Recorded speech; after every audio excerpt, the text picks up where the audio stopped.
Bismillahirrahmanirrahim. Assalamualaikum warahmatullahi wabarakatuh. Perkenalkan, kami mahasiswa dari Universitas Islam Negeri Alauddin Makassar, Fakultas Ekonomi dan Bisnis Islam pada Prodi Ekonomi Islam. Video ini dibuat untuk menyelesaikan salah satu tugas kelompok di mata kuliah Ushul Fiqih dengan dosen pengampu Andi Zulfikar Darussalam MSI MO. Kami dari kelompok 4 yang terdiri 2 anggota, yaitu yang pertama saya sendiri atas nama Ahmad Ilham dengan NIM 90 111 1059 dan rekan kelompok saya Farah Syifa dengan NIM 90 111 1037 yang masing-masing bekerja sama memenuhi tugas ini. Dan untuk kalian ingin mendownload materi ini, linknya ada di description box di bawah ini. Inilah kelompok kami yang akan membahas tentang dari dalil hukum yang diperselisihkan dari kelompok 4. Latar belakang. Dalam ilmu usul fikih sering dikemukakan pembahasan tentang dalil hukum syara yang tidak disepakati oleh para ulama. Dalil hukum yang disepakati para ulama meliputi Al-Quran, Sunnah, Ijma, dan Qiyas. Sedangkan dalil hukum yang tidak disepakati meliputi istishab, urf, maslahah mursalah, syar'i muqablana, dan mazhab sahabi. Sebagai umat Islam, kita harus mengetahui dalil hukum yang tidak disepakati untuk membekali diri dalam menetapkan sebuah hukum, apakah dalam kehidupan sehari-hari merujuk kepada dalil-dalil tersebut atau tidak. Artinya, kita harus menghindarkan diri jangan sampai ada keraguan mengenai suatu hukum berdasarkan sudut pandang kesepakatan ulama. Baik, selanjutnya itu dalil hukum yang tidak disepakati. Dalil hukum yang diperbedakan di kalangan ulama antara lain yang terpenting adalah istishab, maslahah mursalah, urf atau adat istiadat, istishab, syar'u man qablana, mazhab sahabi. Nah, yang pertama pengertian istishab. Kata istishab berasal dari bahasa Arab yang berarti baik atau yang baik. Secara etimologi, kata hazan yang kemudian menjadi astahazan berarti menganggap sesuatu itu baik. Nah, yang kedua, dengan demikian menurut pengertian ini istishab berarti menyatakan dan mengakui baiknya sesuatu.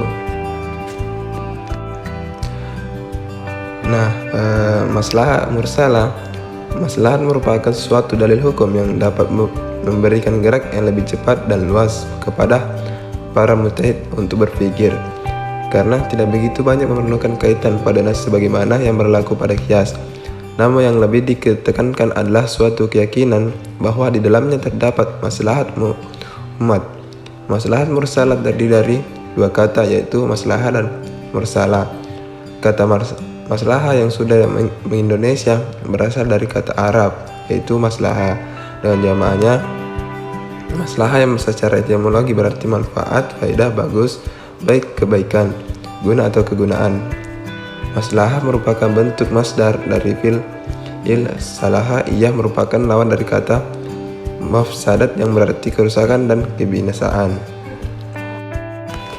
Nah, selanjutnya yaitu dari segi tata bahasa Arab. Wawasan dari maslahah adalah alat yang mengandung arti banyak.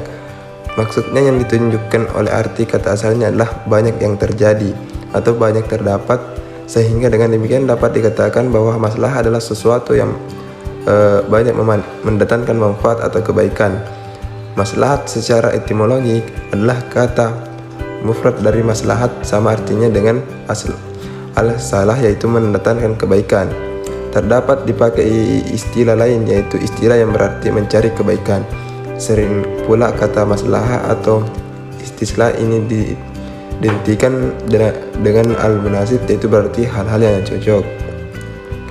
Sesuai dengan tempat penggunaannya, dari pengertian ini dapat ditegaskan bahwa setiap sesuatu apa saja yang mengandung manfaat di dalamnya, baik itu untuk meraih kemanfaatan, kelezatan, ataupun untuk menolak kemudaratan, maka hal itu disebut dengan maslahah secara general.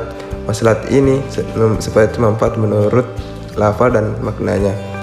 Manfaat diartikan dengan lezat, baik dalam memperoleh maupun dalam menjaga, mempertahankan, atau memeliharanya. Karena itu, setiap yang mengandung manfaat, baik itu cara menarik atau menghasilkannya, maupun cara menolak atau menghindarkannya dari bahaya dan kepedihan, dapat dinamakan dengan maslahat. Baiklah, itulah pemaparan materi dari saya. Selanjutnya saya alihkan ke rekan kelompok saya, yaitu Farah Shiva. Saya persilahkan. Baiklah, saya akan melanjutkan pemaparan materi dari Saudara Ahmad Ilham. Pengertian istisab. Istisab secara istilah dimaknai secara berbeda-beda oleh para tokoh. Demikian pula halnya dengan pemikiran tokoh Al-Ghazali. Al-Ghazali memaknai istisab dengan artinya tetap berpegang teguh dengan dalil akal atau dalil syar'i. Bukan karena tidak mengetahui adanya dalil, melainkan karena mengetahui tidak adanya dalil yang mengubahnya. Setelah berusaha keras mencari berdasarkan beberapa definisi tersebut, maka dapat kita pahami bahwa prinsip istisab adalah memberlakukan hukum lama selama belum ada hal lain yang mengubahnya. Sehingga pola istisab bukan menciptakan hukum baru, melainkan mempertahankan dan melestarikan hukum yang lama. Kemudian selanjutnya pengertian urf. Urf berasal dari kata arafa yang mempunyai derivasi kata al-ma'ruf yang berarti sesuatu yang dikenal atau diketahui. Sedangkan urf menurut bahasa adalah kebiasaan yang baik. Adapun pengertian urf adalah sesuatu perbuatan atau perkataan di mana jiwa merasakan suatu ketenangan dalam mengerjakannya, karena sudah sejalan dengan logika dan dapat diterima oleh watak kemanusiaan. Menurut fuqaha, urf adalah segala sesuatu yang telah menjadi kebiasaan masyarakat dan dilakukan terus-menerus, baik berupa perkataan maupun perbuatan. Maka dapat kita pahami, urf adalah perkataan atau perbuatan baik yang telah populer dan dikerjakan oleh orang banyak dalam masyarakat. Kemudian mazhab sahabi. Mazhab sahabi atau mazhab sahabat merupakan salah satu dalil hukum Islam dalam urutan sumber ijtihad yang disepakati oleh hampir seluruh ulama fikih. Hal ini terjadi karena para ulama kesulitan dalam memahami pertanyaan-pertanyaan dan sunnah-sunnah Rasul tanpa sahabat-sahabatnya. Secara umum, para ulama sepakat bahwa mazhab yang utama dan tertinggi kedudukannya bersumber dari kesepakatan Khulafaur Rasyidin. Karakteristik ijtihad yang dilakukan para sahabat adalah mereka tetap berpegang teguh pada dua sumber hukum Islam dan menggali setiap hukum yang ada dari keduanya. Eksistensi ijtihad pada masa ini semakin relevan karena bermunculannya berbagai permasalahan baru yang mungkin belum pernah ada ketika Nabi masih hidup. Kemudian selanjutnya yang terakhir yaitu syar'u man qablana.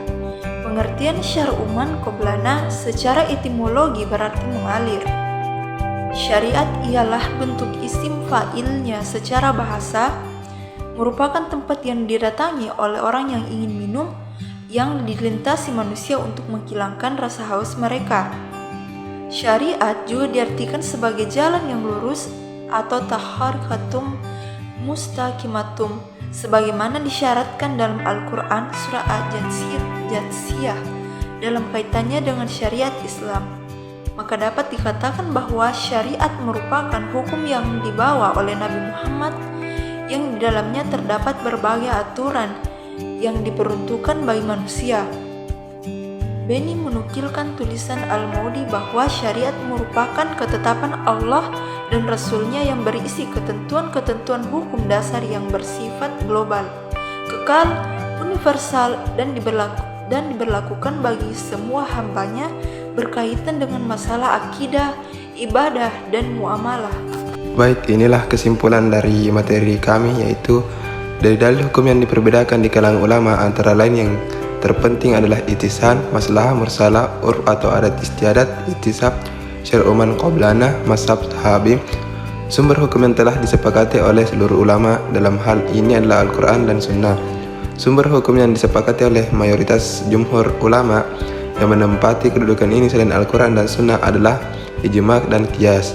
Sumber hukum yang menjadi pendapatan para ulama yang menempati kedudukan ini adalah urf atau kebiasaan, ikhtisad atau pemberian hukum berdasarkan keberadaannya pada masa lampau, ihtisan atau anggapan baik tentang suatu, masalah mursalah atau penetapan hukum berdasarkan prinsip kemaslahatan.